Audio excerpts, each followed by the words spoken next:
Hi everyone, hope you're doing okay and welcome to another YouTube video. Right, well, most people pack their camera bags and their stuff away this time of year when the big autumn colours drop and all those leaves and those lovely colours blow away in the wind, never to be seen again. But honestly, this can and often is my favourite time of the year to go out and shoot woodland, and in this video I'm going to explain why that is. So yes, the leaves are thinning and there's not much colour left. And yes, the weather's a little bit grim. I went out today. I've already shot all of the footage for this video because I kind of messed up the intro before I was going out, but you know, you'll forgive me, I'm sure, and that's why it's dark outside. But it wasn't very nice out there. It was windy, it was rainy, but that's kind of the point. It's called atmosphere, and that's exactly why this phase can work so well. Without all that foliage and that colour kind of blazoning your eyes and taking all the attention, that chaos calms down a bit. The structure begins to appear and becomes, well, it just comes alive. And any colour that's left, well, that becomes incredibly powerful. So today in this video, I'm going to show you how to make the most of going out to shoot in late autumn and why you might actually produce some of your best woodland images. Well, it's properly wet and wild out here at the minute, just the kind of conditions I need for this video. And this is the scene that I'm going to be talking you through. You see that essential birch and the two birches either side of it? That's what we're going to be having a little look at in the camera. And it's a brilliant example of what you can go out and look for in the woodland. Some of these trees have completely lost their leaves and the others are on their way out soon, but what that does is it reveals the structure of those trees, the shape of them, maybe some of the surrounding trees if you've got a central subject. And without all of the, you know, it's not a distraction, that colour, but when you've got really bright, vibrant woodland images, all you kind of see is the colour, and whilst that can be nice, you lose that structure a little bit sometimes. And so when those leaves aren't there on those trees, it's that structure, the shape, and when you've got more than one tree, you know, the rhythm and the flow people talk about, the interaction between that structure and those subjects, that's what really starts to jump out. Let's go and have a little look at the back of the camera and then you can see what I'm talking about and how I framed this up. So there we go. The main subject is this central tree with a lovely shape to it, little kink in the trunk, and then either side of it you've got two nicely kind of symmetrically sized and shaped birch. But then crucially, and this is the point I'm trying to make, because there's no foliage lower down, often these birch, you know, they have a lot of lovely leaves and green, and they all kind of hang down and dangle away, and you often can't see what's behind them. Well, in this scene, receding into the distance, there are a lot of other kind of nicely separated, similar sized birch just receding into the distance. And without the leaves dangling down like that, because most of them are gone, you can basically see them, and that's what makes the shot. I first kind of saw this and shot this properly back in 2021 or 2022, I think it was, and the leaves are completely gone. I think we were well into winter, but it was a really nice foggy day, so all I had left was the structure of these trees and them kind of disappearing into the distance. I'll pop the image up on screen down below, and I called the shot Nomads because it just reminded me of a kind of a tribe that was, you know, full of individuals that, you know, didn't really like to get too close to each other, but was sort of all part and parcel of one and the same thing. A bit like a kind of, that's how I imagine a nomadic tribe. Anyway, and I think it was the simplicity and the minimalism of that shot that made it work so well. I entered it into the UK Landscape Photographer of the Year competition in the black and white category, and it was commended. It made the book, so obviously some other people really thought it worked too. And you know, that's the point I'm trying to make here. Don't think that just because you've lost the leaves and there's no colour out there, that there's nothing out there to shoot. If you go to the right places and you see some really nice shapes, then actually, in the absence of any leaves, it might reveal those shapes, allow them to jump out a little bit more, and you might just have an image there to be made. Right, let's go on and talk about something else. I've been having a look on the back of the camera at the scene I was just shooting, and I'm afraid I just don't think this shot works anymore, so I'm not going to put it up on screen. And the reason for that is, if you have a look at the base of the photo, there's just too much clutter now. I think in the space of about probably 3 or 4 years, there's 2 or 3 birch or maybe some other kind of bush that has really grown quite vigorously. Actually, it's incredible how quickly things grow in 2 or 3 years. But they're cutting over and just distracting from the base of the 3 main birch in the image. And that's the thing with the more minimalist you get with your photography, and when you're just focusing on the structure and the color's gone and there aren't any leaves and that's all you're left with, you can't have any other clutter or mess elsewhere in your image. That minimalist style of shooting really needs to be quite clean and pure, leaving you just with something that's very clear to see and beautiful to look at.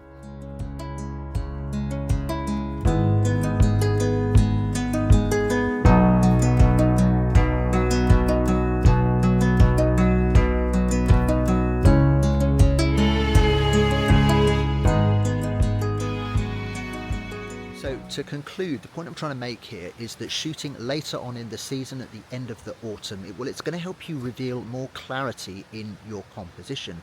Bare branches with no leaves on them is going to reveal the form of the trees and the subjects you're shooting. It's going to show the gestures that they're making. You're going to see behind them and some of the other trees perhaps that are interacting with them in the scene. When there's colour everywhere and it's shouting for attention, you're probably going to miss all of that. So you're not going to be able to take that kind of emotive scene that you can do now at the end of autumn. That's going to help you tell a bit of a story with some of your images, because you can see more of what's going on. And the last thing to add here is just that point about minimalism. It's a bit of a rare gift in woodland, actually. You don't often stumble across many scenes where it's clean and simple and there's, something very beautiful going on. Well, you've got more chances of seeing that at the end of the autumn. It's probably that which made my image Nomads really, really work and get it into one of the leading competitions out there. It's that minimalist feel. Once you strip away some of the foliage, you just see that a lot better in your imagery. Okay, having said all of that, the next thing I'm going to go on to talk about is actually colour. Right, now the second thing I want to talk to you about is essentially where you might still be able to find some colour left. And to cut a long story short, if you are able to, you probably want to head towards some of the more ancient woodlands. I'm in a place called Longshore Estate. It's just next to Padley Gorge in the Peak District. Brilliant place for autumn photography. We are at the end of the autumn, but in these ancient woodlands you get species that are a lot more hardy, so they hold on to their leaves for longer. Longshore Estate is renowned for its beech trees, and they create this incredible kind of dark, especially when it's damp, this black against orange kind of look and feel to your imagery. You get all of the, once the leaves have been dropping, of course, you get that kind of carpet of orange on the floor, which can create a really kind of nice base of your image, really, really nice woodland feel. And I'm going to go and have a little look in a minute for some oak, because as well as them being an incredible shape and they're the mainstay of a lot of brilliant woodland photography, they also hold on to their leaves for ages. In fact, it can be a bit of a problem at the beginning of autumn when you're going out shooting, because their leaves will just still be green, and in the ancient woodlands their leaves are going to stay on for longer. It takes a long time for them to turn that lovely kind of golden, russet ochre, browny, orangey, and all of those really kind of distinct and vibrant colours of autumn. So yeah, simple point really, I don't need to labour it. Look out and try and seek out ancient woodland, because there will probably still be some colour in them, and the colour that is there will be really, really orangey and red. And yeah, you should be able to get some great shots there.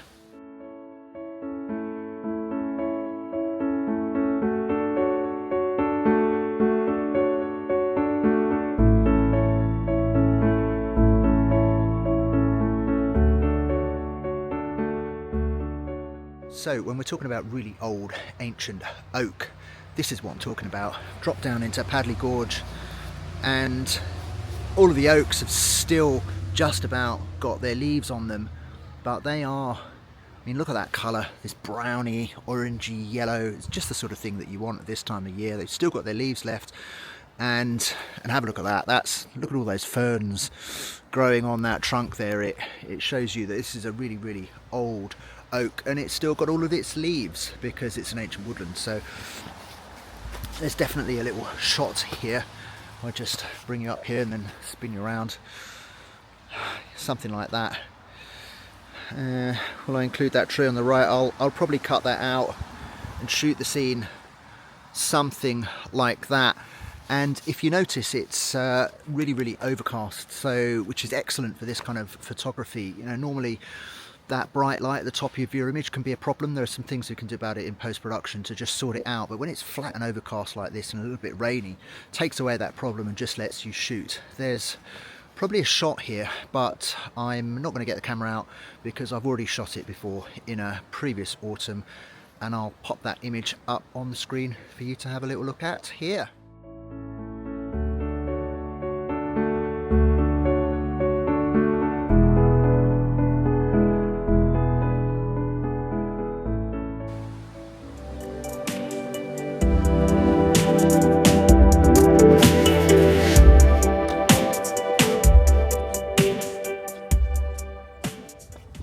I'm walking along here, and whilst some parts of the forest are a little bit barren now, not much foliage left at all, every now and then, you know, look at that, in the bottom corner there, you just see these kind of pockets of fire, and it just gets you excited. And maybe there's a shot there, maybe there isn't, but you know, it's just well worth coming out at this time of the year, because you will find some trees have just held on to their leaves. Maybe they're in a bit of a shaded part of the valley or the gorge or wherever it is you're going.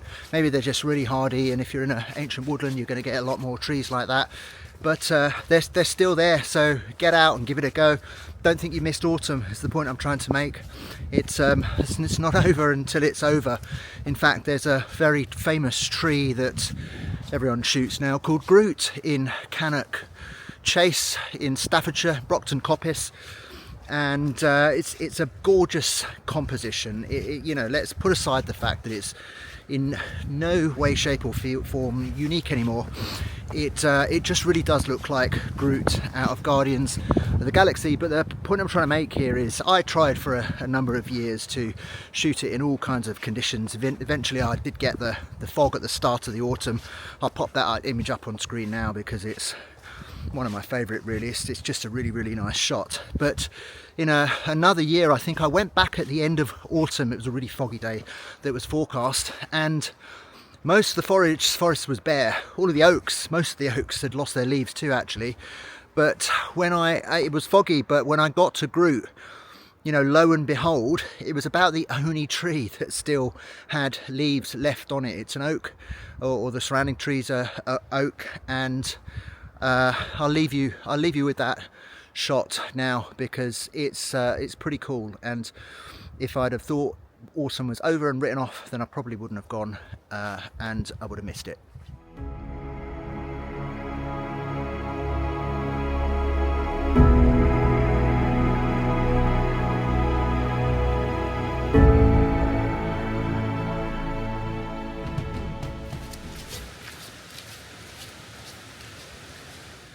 Right, and the third point that I'm trying to make here, and I've got to be fast because my Osmo is fast running out of battery, is that at this time of year it can also tend to be pretty windy. It is today. I don't know whether you can hear it, but that's blowing the branches and the foliage around a little bit, and you certainly don't want any motion blur in your woodland images. So how do you handle that? Well, your instinct is to shoot with a higher shutter speed, right? To freeze all of the branches and you won't get any of that motion blur. The problem is that in these conditions, it tends to be quite dark too.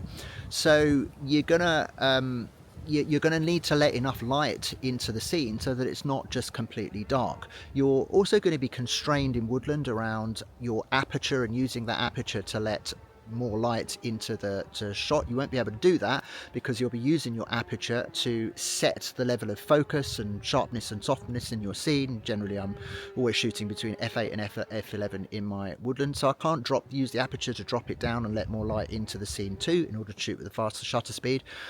That means that I'm going to have to push my ISO a lot higher than I would otherwise already think would be okay before noise starts to creep into the photo. But the point I'm trying to make here is that it's actually okay. These full frame mirrorless cameras are pretty incredible. Let me show you what I mean by way of an example. And here's the scene that I've got set up. I shot it at the start of autumn. It was lovely. It was all foggy. But, you know, in the early days, I was a little bit obsessed with ISO. I don't want any noise in my photo. I'm going to shoot every image at ISO 64 on this Nikon Z7 II so that I don't have to denoise it, because that can look horrible in post-production. I was really kind of, overly worried about bumping up my ISO. Well, a few years after that, I was talking to one of my friends called Rich, lovely guy, and he sent me a little link to a website. And what that showed was, I don't know the kind of exact ins and outs, was that for my camera, and you've got to set it for yours as well, for the exact model and make, it showed me that weirdly at ISO 400 that actually has less noise for a given level of lighting and exposure in an image than ISO 100 would, or 150 would, or 250 would. And when I did a bit of digging, it showed me that it is because my camera is ISO invariant. And I'm not going to go into a long technical explanation about what that is. There are plenty of videos that do that justice. Maybe I will in the future. But in a nutshell, it showed me that I can really start to push my ISO far higher than I otherwise thought I could before I start noticing any noise in my photos. Incidentally, the way I use that now is that if I can't shoot at ISO 64, I immediately push it to 400, because I know that the noise levels are virtually negligible, and certainly less than if I were to use a slightly lower ISO. You'd think better, 250, 100, no, and that gives me much more latitude to use a faster shutter speed. So let's just shoot a shot at, let me just show you what I'm doing. Let's shoot a shot at, what is it, 1.6 seconds, and see how that, let's just see how that goes, and see whether or not there's any blur. And yeah, I can see already that these leaves are, can you see up there in the top right, that is a blurry leaf moving around. Now let's just do what I'm talking about. Instead of knocking up my shutter speed, instead of setting my shutter speed as it is, let's just try and shoot at, say, 1/40th, 1/50th probably is enough to freeze those leaves. Let's go 1/50th. That's got awfully dark, so let's push the ISO as high as we can go to get it properly exposed. We're up to ISO 800, ISO 1000. Well, we're up to ISO 2000, and it's a little bit dark, but I'll probably be able to recover that in post. Let's shoot a shot now and just see at ISO 2000, A, whether or not there's any noise in the shadows, but crucially B, at 1/50th, have I managed to freeze all of the action in the leaves? And I'm just looking for, yep, so all of those leaves are pretty frozen to me. Certainly not any blur there, so that's good. Now let's check the trunks for any noise at ISO 2000, and there's none whatsoever. You can see all the grooves, the moss, any little bits of lichen that are starting to grow on these old trees. No noise whatsoever. So, it tells me that shot at 1/50th f11 ISO 2000 is absolutely fine. And had I not have known that, I would have been struggling, trying to kind of wait for a windless moment when there's no movement, any of that. Sometimes it comes, but sometimes it doesn't. In fact, one of my best shots from Snowdonia in Dinorwic Quarry, Again, it was autumn. I had this beautiful oak in full bloom, but it was super windy. There was a load of drama, some light breaking. I had to shoot that at ISO 2000, and there's some foreground detail there with some really fine texture on the slate. All of that is fine. There's no noise in it whatsoever, and that was shooting at ISO 2000. So the point I'm trying to make is, you know, with that in mind, know how far you can push your camera. All cameras are slightly different. Before you start to really notice some notable noise in your images, because you'll be able to go a lot higher than you would otherwise think, and that will let you shoot at a faster shutter speed to freeze the leaves and the branches that move around in the wind at this time of year. Right folks, that's it for this video. It's time to go home and get a cup of tea. The moral of the story is even if you think you've missed autumn and all of the leaves have gone, it's still well worth getting out there and giving some of the things in this video I've been talking about a try. As ever, if you've liked this video, please do give it a thumbs up and perhaps leave a comment to let me know that you're there.